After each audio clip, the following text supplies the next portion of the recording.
everyone and welcome to the channel. Today I'll be reviewing the S.H.Figuarts Sasuke Uchiha Ninja Prodigy of the Uchiha clan Bloodline.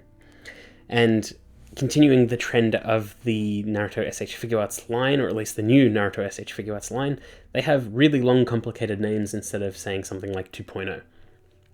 Now that is a little bit unfair to this figure because they haven't done a pre-time skip Sasuke before, and much like the Naruto I looked at before, these are the first pre-time skip figures they've done in these lines, and it's sort of retroactively making figures they should have done years ago, but can do now, and can do them really well now. Now, much like the Naruto, he has a ton of accessories, and probably one of the more accessorized S.H.Figuarts in recent memories, really has everything you need out of this. That being said, he is getting an accessory, an alternate face, with the Orochimaru that's coming out soonish. So take that at face value, really. They are planning to release more and more of these, and they are not shying away from figurine DLC, which personally I'm okay with, especially if it's a standard release figure, but when it gets into P-Bandai territory, it's a little bit annoying. But anyway, we're looking at Sasuke today. So he's got the standard S.H.Figuarts box, and it is in line with the rest of the Naruto line, at least the new Naruto line. So a clear window on the front, promo image on the side.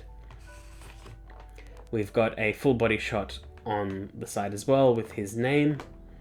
We've got a bunch of promo images on the back showcasing the rough posability of this figure, the accessories he's got, as well as how he sort of pairs with other figures. And on the other side, we've got a close-up of him as well as his name written in Japanese. And on the bottom, we've got another close-up of him, but his name written in English.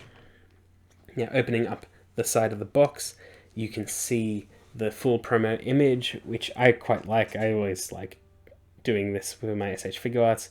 I just think it completes the image. I think it works a bit better with the Dragon Ball line, but it still doesn't look too bad here. But taking Sasuke out of the box, you can see that he comes with a huge arsenal. So he's got 5 faces, he's got a kunai, he's got a fire effect part, he's got a Chidori lightning effect part, he's got a massive shuriken, he's got 5 pairs of hands as well as 2 unique hands, and just he also comes with a stand for the fire effect. And yeah, he's just really packing heat, and he is more expensive than the Naruto figure, and that's sort of chalked up to the Naruto is meant to be inexpensive, so it's a good jumping off point for the line, and you're also meant to buy multiple because of shadow clones. But he's still relatively cheap, all things considered, especially the stuff that you get with this figure. But taking a quick look outside of the box, he looks pretty good. I don't think it reads that well as Sasuke, though. Like, it's definitely his outfit and his look and hairstyle and all that, but I think his face is a touch too round or a bit too puffy. I don't think it looks exactly like him. I also have a few issues on his proportions. I do think his body looks a little bit too long, and I think they did that to make sure that he was taller than the Naruto, which already had some proportional differences. So I think he looks just a little bit weird in that midsection, but otherwise I think it looks pretty good, and his face is just a little bit wonky. But that being said, all of the fine details are done well. There's a bit of paint here and there, like the headband, his face printing. I believe his armbands are painted, the band on his right leg, his toes, and the bands on his legs as well. But otherwise, it's very similar to a lot of the other S.H.Figuarts that they do lately, which is minimalistic paint. And it does give the figure a more plasticky look, a lot like the Naruto. The faces are quite shiny, but I think it's okay. But before we go any deeper, we'll do a quick size comparison. So here's Sasuke next to Naruto. Here he is next to the Shippuden Sasuke, and you can see the Shippuden Sasuke is just a little bit taller than him, not by a whole lot. Here he is next to Kakashi, and Kakashi is thankfully taller than all of them, but again, not by a whole lot. But it is enough to make sure that Kakashi is taller, so he can do some sort of good advisory poses, or just like a general pose that makes him look like an authority figure and older than them, even if their heads are bigger than Kakashi. But overall, I don't think it's a big problem. So next we'll jump straight into articulation. So Sasuke has got a ball joint at the head and as well as at the neck. His collar is a floating piece, so it sort of gets out of the way and allows his head to move around a lot. He can look up pretty far and down a little bit, but it's fine. His arms can move out that far without any further rotation. His arm can swivel at the cuff, and it can double bend as well. There is a ball hinge at the wrist, as well as a butterfly at the shoulder.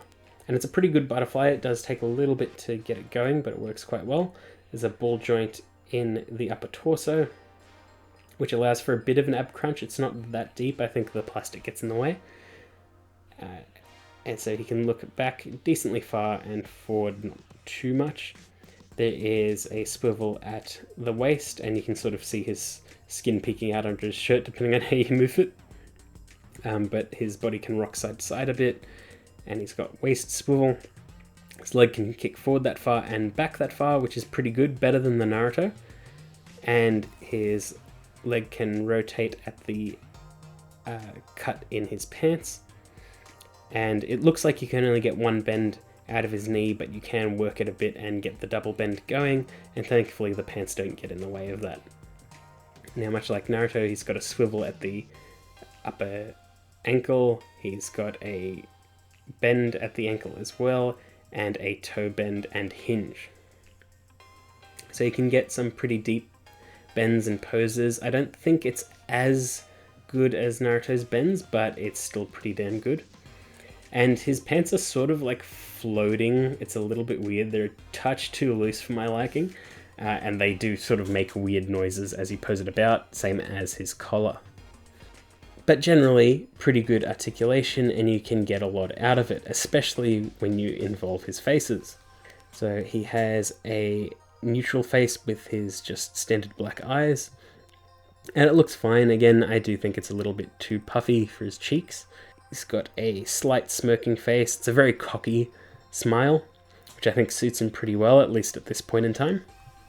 He's got a mouth open shouting face with his Sharingan activated, and it is not a complete Sharingan, as you can tell maybe if you zoom in close enough. He's only got two of the sort of like swirling pupils done at this point, which is a cool attention to detail. He's got a cheeks puffed blowing face. It looks really weird. It is incredibly context sensitive. It is for when he blows out the fire for his jutsu. And he's got a comedic sort of line mouth, big round eyes, ticked off expression, which pairs perfectly with the Naruto figure. And also pairs pretty well with Kakashi. And with these faces and his accessories, you can get quite a bit out of him. The kunai is a nice touch. It should pretty much be a standard for all Naruto figures to just come with a kunai, just because it's a very standard thing. A lot of the characters carry them around, a lot of characters use them from time to time. And it's just nice to have a surplus of those. But you can get some cool deep bends, some nice action poses, and get a lot out of this figure. Again, I do think his proportions are a bit off, but I think you can mask that with dynamic poses. I will say that unlike the Shippuden Sasuke, his Chidori is really, really hard to put on. It works the same way where you take off a hand entirely and you plug the Chidori onto the actual hand plug. But this one just does not want to stay put, doesn't want to line up correctly. It's not really clear how it connects or if there's a correct angle to come at it from, which is a shame because the Shippuden Sasuke's you could just plug it in wherever and it would work. You could even plug it on the Kakashi and it would work. And I feel like you can probably plug it on the Kakashi here as well, but I did not want to try it because this figure just really got on my nerves trying to make this work. But once you do get it on, it does look good. I do like that it is a really like wild looking lightning. It's definitely not refined, not like his later iteration. And I think it suits the pre-time skip Naruto where his Rasengan isn't perfected yet either. You also get a Jutsu fingers together hand. It connects into both of his hand pegs, just like the Kakashi that's got a similar jutsu hand as well. And it's a nice little accessory. Again, something that wouldn't be too amiss with other Naruto figures is like the two-handed style of different sort of jutsus. It'd be nice if they did something like that with Shadow Clone with Naruto, even though they let you sort of do that yourself. The fire accessory is pretty good. It works a lot like a lot of the other standalone effect pieces that are too heavy on their own, where it's got its own free stand and you sort of just line it up on a ball joint to work with whatever you're doing. And Sasuke's got a separate hand that allows for a more natural blowing effect, and it's pretty easy to line up. No real issues there. The detail on the fire is quite nice as well. The big shuriken is pretty cool as well. He only used it like once or twice in the pre-time skip from my knowledge. I can't really remember, it's been a long time. But it was iconic nonetheless. I remember them using it during the Zabuza Rain Village arc. But yeah, it's cool. It's a big shuriken and he's got a hand to hold it, and it holds it really securely. Looks really cool. Nothing too crazy, but I think it was a nice touch and a good accessory. If you get even more Naruto figures down the line, I think it'll match with them quite well. But it's another solid release. He's got a ton of options. It's fun to compare him and Naruto to the Shippuden versions that they released last year and sort of see where we've come, what was better then, what's better now. It's really interesting. I do think that the articulation and feel of the Sasuke last year probably feels better than this Sasuke, but this Sasuke definitely comes with more and feels like a more complete figure and doesn't feel as much of an afterthought or sort of like a necessity where we had to have this version of Shippuden Sasuke. So many different versions of Shippuden Sasuke. At least you can just go, this is pre-time skip Sasuke, and leave it at that. Maybe they'll do a repaint later with sort of the more black outfit or some little slight changes and accessory changes. But generally this feels like the total package. Whereas I can sort of see them doing more with the pre-time skip Naruto, and definitely seeing them do more with the Shippuden Naruto. I feel like this is probably the more complete package. And who knows, we might get the pre-time skip Sakura at some point. It would be nice just to round out Team 7. I feel like her accessories would be very similar to her Shippuden one, but that doesn't really matter.